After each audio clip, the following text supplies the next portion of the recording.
इतने दिन तक राम जी की सेवा की, राम जी ने ज्यादा कुछ नहीं दिया और सीता मैया को थोड़ी सी 4 अक्षर कथा सुनाई तो क्या कहा सीता माँ ने, अजर अमर गुण निधि सुत हो। सोचो, एक आशीर्वाद नहीं दिया, अजर यानी हमेशा स्वस्थ रहो, कभी कोई बीमारी न आए। माता जानकी ने 4 अक्षर कथा सुनाया तो अजर अमर कर दिया हनुमान जी को।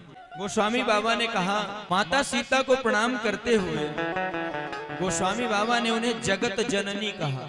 जगत जननी किसी एक की माँ नहीं कि लवकुश भर की माँ, जगत जननी सारे जगत की माता हैं हमारी माँ सीता जी। और एक पक्ष देखिए, मिथिला में माता जानकी कैसे प्रकट हुई।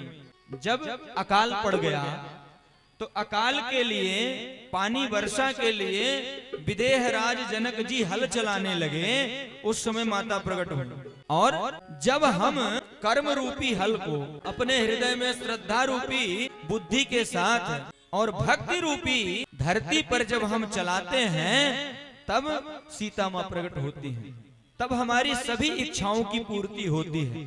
इसलिए कहा गोस्वामी बाबा ने, जनक सुता जग जननी जानकी, अतिशय प्रिय करुणा निधान की। जगत सुता जग जननी जानकी, अतिशय प्रिय करुणा निधान की। ताके जुग पद कमल नवा, ताके जुग पद कमल नवा, ताके जुग पद कमल ओ ताके गुण पद कमल नवा, जासु कृपा निर्मल मति पावै। ओ जासु कृपा निर्मल मत पावै। जनक सुता जग जननी जानकी, अतिशय प्रिय करुणा निधान की।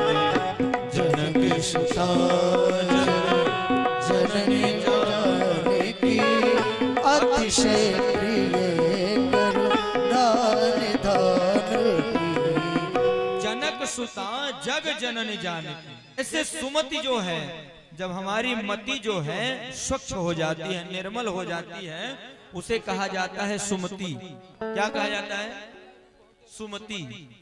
और जब हमारी बुद्धि भ्रष्ट हो जाती है तो उसे क्या कहा जाता है? कुमति। ये दोनों ब्रह्मा जी की पुत्रियां। एक बार कुमति ने कहा कि पिताजी आप हमें प्रेम नहीं करते। बोले नहीं पुत्री, हम भी आपसे उतना ही प्रेम करते हैं। बोले नहीं नहीं, आप सुमति को ज्यादा मानते हो। बोले अच्छा, दोनों चलो भला।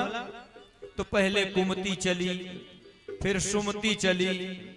सुमति जब लौटी तो ब्रह्मा जी ने कहा कुमति को कि तुम जाते हुए अच्छी लगती हो, और सुमति को कहा कि तुम आते हुए अच्छी लगती हो। इसका अर्थ यह है कि जब हमारी कुमति जो है हमारे बुद्धि से बाहर चली जाए तब वो अच्छी लगती है, और सुमति जब हमारे मस्तिष्क में आ जाए, बुद्धि में आ जाए, तब वो अच्छी लगती है। सुमति कुमति सबके उर रहहीं, नाथ पुराण निगम अस कहहीं। हर किसी के हृदय में सुमति और कुमति दोनों रहती हैं। सुमति कुमति सबके उर रहहीं। उस सुमति रूपी भूमि पर विचार का हल और इस देह का भान न करके विदेह होकर जब हम चलाते हैं, तब जगदम्बा हम पर कृपा करती। सुनैना का अर्थ है सूक्ष्म दृष्टि। सुनैना सूक्ष्म दृष्टि के साथ, यानी अच्छा बुरा की परख हमारे अंदर होना चाहिए। अब वो कैसे होगी?